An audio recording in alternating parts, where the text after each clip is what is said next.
What's up, everybody? Welcome back to the channel. Okay, so as we all have found out, in a very tragic moment for this country, an Afghani national shot and killed one National Guard member in Washington, D.C., and critically injured another.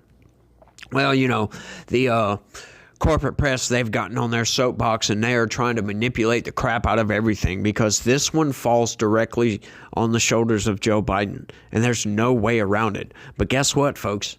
The narrative from the corporate press, as we know on this channel, is always Republicans are evil and Democrats are angels. So how do you put forth the narrative that this is completely on Joe Biden and still maintain that narrative of Republicans are evil and Democrats are angels? Well, it's very hard to do. What do? You manipulate the data and you say this.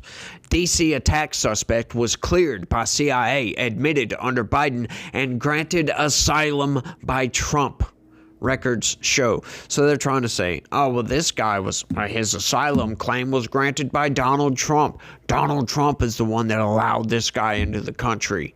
It's basically what they're trying to tell you here. And that's a manipulation, folks, because he was brought here in 2021 after the withdrawal from Afghanistan by Joe Biden's administration. He put in his asylum claim in 2024 before Donald Trump came into office. Right, just because an immigration judge cleared his asylum claim in 2025 under the Trump administration does not mean that the Trump administration allowed this guy into the country. But that's what they're trying to say. That's exactly what they're trying to say. It's insane, y'all. Let's get into this.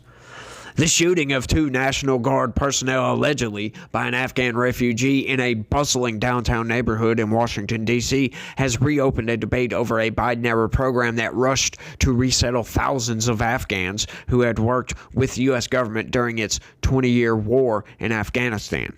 The Biden administration brought some 76,000 Afghan refugees to the U.S. in 2021, according to a report at the same time by the Department of Homeland Security. It's likely that the suspect officials have identified Rahmanullah Lakhanwal was one of only 3,300 of those refugees that year who were granted a special immigrant visa, a document that would have expedited his entry because of his employment with the Central Intelligence Agency and other U.S. agencies. Officials say Lakhanwal came to the U.S. from Afghanistan in 2021 during the Biden administration and applied for asylum in 2024. According to three law enforcement sources, Lakhanwal was granted asylum in April 2025 under President Donald Trump. Yes, but once again, it's not the Trump administration that does this. Look, that is immigration court that does this. That is how asylum cases are processed, through the immigration court. And sure, look, that does fall under the Department of Justice, but it is separate from the Department of Justice. It's its own thing, essentially. It's independent, if you will. And, they don't have any sort of control over who is working, who these immigration judges actually are. Because, they hire a lot of people for every administration. So basically, these immigration judges that were hired under the Biden administration, by the Biden administration, were the ones that actually processed this guy's asylum claim. So once again, this just falls completely on the Biden administration because they refuse to vet this guy. Look, it doesn't matter if they worked for the CIA or not, right? That's something totally different. You can have people in foreign countries work for the CIA. That doesn't mean that vets them to come into this country and become a refugee or try to become a citizen or some sort of legal permanent resident or anything like that. It's insane what they're trying to spin the words to make you think that, oh, well, Donald Trump approved his asylum claim, so Donald Trump let him in the country. Well, that's not how that works, by the way. It's absolutely not how that works. FBI Director Kash Patel said in a news conference Thursday morning that the Biden administration did absolutely zero vetting of the refugees. Not just this guy, all of them. That is right, folks. None. That isn't accurate. Though some questions remain about how thorough the vetting process would have been for Lachenwall in 2021 and again this year when the Trump administration granted him asylum. I love that, folks. I can't stand that, by the way. The Trump administration granted his asylum. No, an immigration judge granted his asylum. That was out of the hands of the Trump administration at that point because, like I said, that whole, immigration court, sure, it falls technically under the Department of Justice. But once again, you still have a lot of Biden holdovers that worked for the Department of Justice. Not everybody is going to be, Trump all the way. They're not all going to be MAGA that are immigration judges. Otherwise, you probably wouldn't have very many people getting asylum at all. Probably none, to be honest with you. But once again, that speaks to the fact that, Biden let this guy in. Biden brought this guy to the country. Biden's administration did not vet this guy.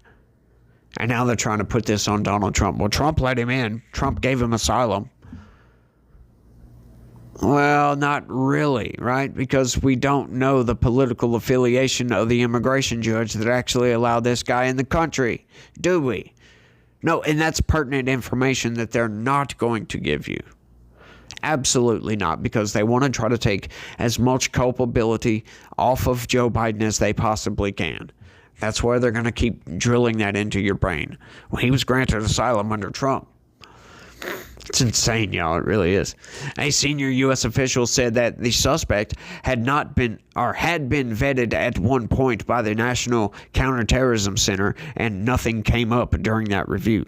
The officials added that he was clean on all checks. Yeah, that's the Counterterrorism Center. Yeah, that was when he was working for the CIA, I do believe, if my facts are correct. CIA Director John Ratcliffe said the suspect had worked with the CIA during the war, an arrangement that would have almost certainly required him to be vetted by the agency at the time. It's also likely he was vetted before being granted asylum this year, according to Homeland Security Secretary Kristi Noem. There have been 8,000 such individuals since Trump took office. Noem and Patel have both suggested in recent congressional testimony that the administration had carefully scrutinized all of them. And even still, folks, look, to be fair, you can scrutinize these people. They can come up clean when you vet them or whatever that may be. If this guy was even vetted, of course, it sounds like he was to a certain degree, right? But it sounds like some of the vetting was laxed because from what I understand, the Biden administration laxed vetting all the way across the board. This is the reports that I've been getting, at least, or the reports that have been coming across my feed. So this dude was let into the country, right? But even still, you can have a clean record and still be kind of crazy, right? And that's what they think this guy would just went Looney Tunes or something, I guess. I really don't know. But look, it's the fact that, the Biden administration was so lax on these things. And I'm not trying to blame this on the Biden administration in particular because things like this fall through the cracks. I know it's been sounding like I've been blaming it because he did, Biden is the one that brought 76,000 freaking Afghan nationals to this country. And if only one of them commits some kind of crime like this, I guess the numbers are pretty good on that. But even still, look, this probably wouldn't have happened like that under the Trump administration, to be honest with you. And it's the fact that the media is trying to make it seem like, well, the Trump's the one that granted his asylum, blah, blah, blah, blah, blah. That's my hang-up here, right? That's most of my hang-up. It's because the media is trying to manipulate this thing.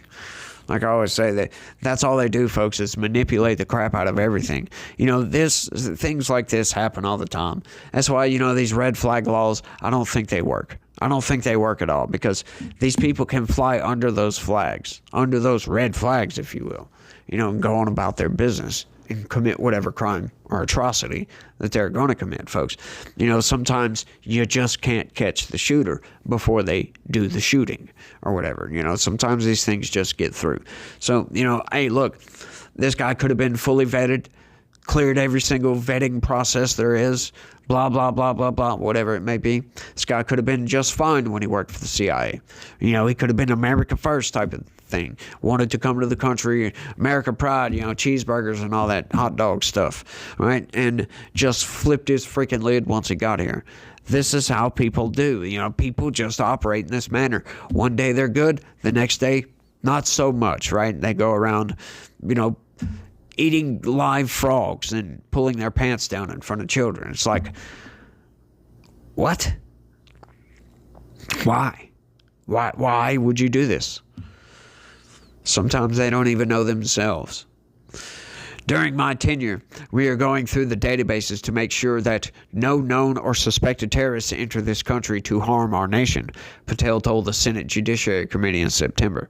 On Friday, Director of the National Counterterrorism Center, Joe Kent, said in a statement on X that the suspect had been vetted by the intelligence community, but was only vetted to serve as a soldier to fight against the Taliban, AQA, and ISIS in Afghanistan. He was not vetted for his suitability to come to America and live among us as a neighbor, integrate into our communities, and eventually become an American citizen. Now, I believe that is what I postulated a little bit a while ago. You know, there's a difference between vetting somebody, you know, when they're in a foreign country to work for the CIA, and and actually vetting them to come into the country to melt into the pot, if you will.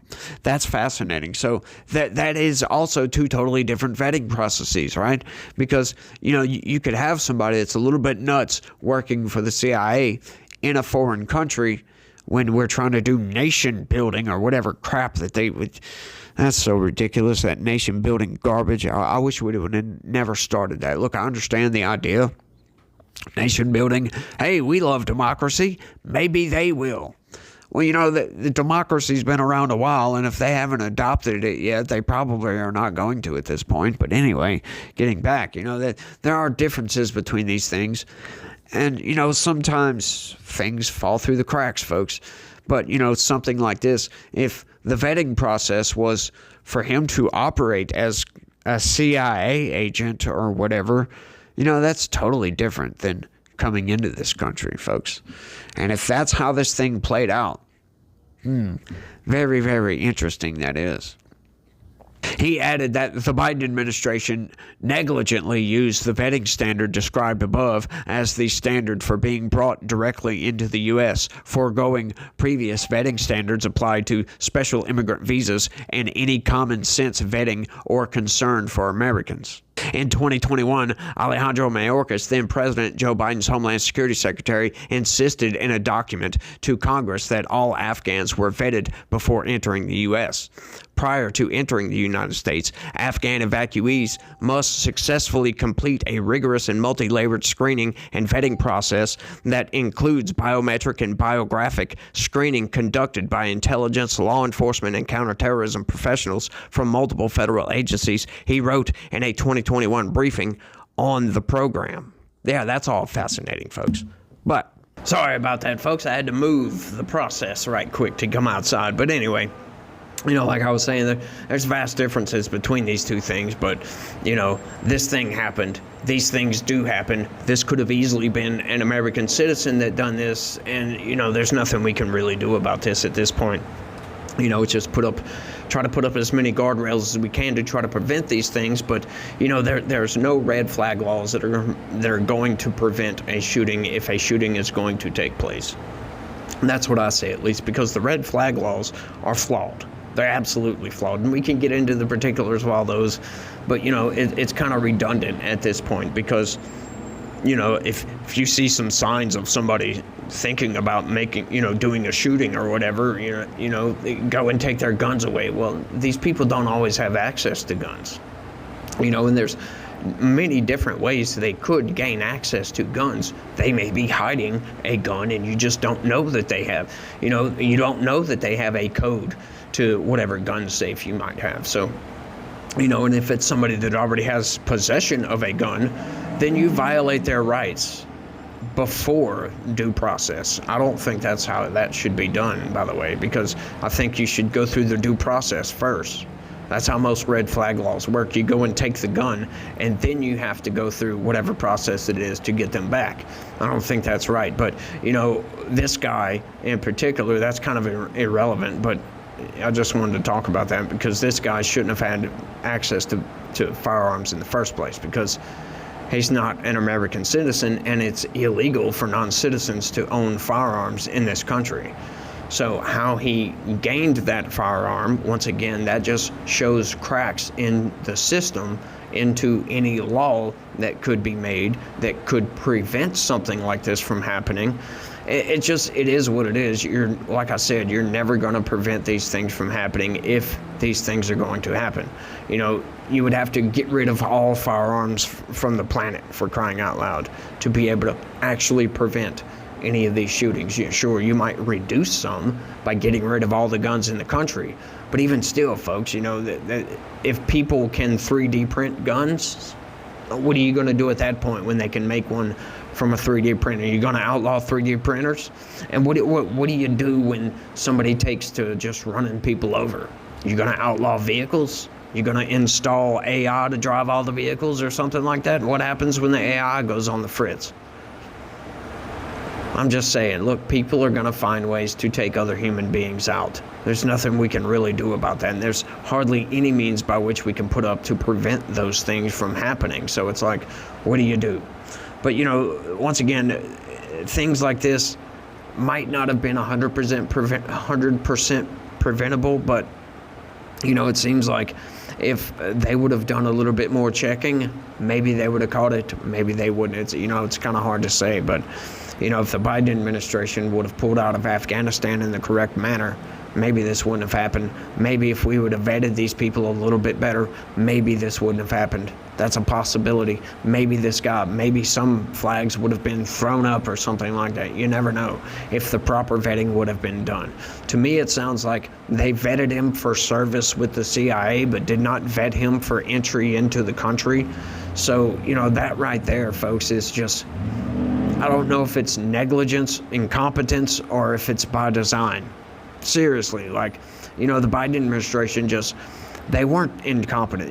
Nobody is that incompetent to just follow the law, and you can't even do that, for crying out loud. Alejandro Mayorkas intentionally, willfully allowed people to violate our laws and get away with it. That's what happened. He knew the law. The dude's been working in government for decades. He knew exactly what the laws were. So he knew what he was doing was a perversion of our legal justice system. As a matter of fact, our federal legal justice system. He knew it was just an outright perversion. So, it's fascinating, y'all. It's a tragedy that happens, and there's not much we can really do about it to prevent some of these things from happening. Like I said, but I'm just kind of repeating myself at this point. So you guys let me know what y'all think about all this down in the comments section. I find it very, very, very tragic. And, like I said, sometimes you just can't prevent some of these things from happening. But, it is what it is, y'all. But y'all let me know what y'all think about all this down in the comments section. Don't forget, smash that like button for me. Subscribe if you're new around here. Share this video anywhere and everywhere you can. Click the join button, sign up, and become a member. That's the best way to help this channel expand and grow. And folks, just be thankful. Be very, very thankful that, Jesus paid the ultimate price for our sin, folks, and that we can have everlasting life in heaven. That is something that we must never, ever, ever forget, and always be grateful, folks. But you guys try to have a good day. Stay logical. Peace.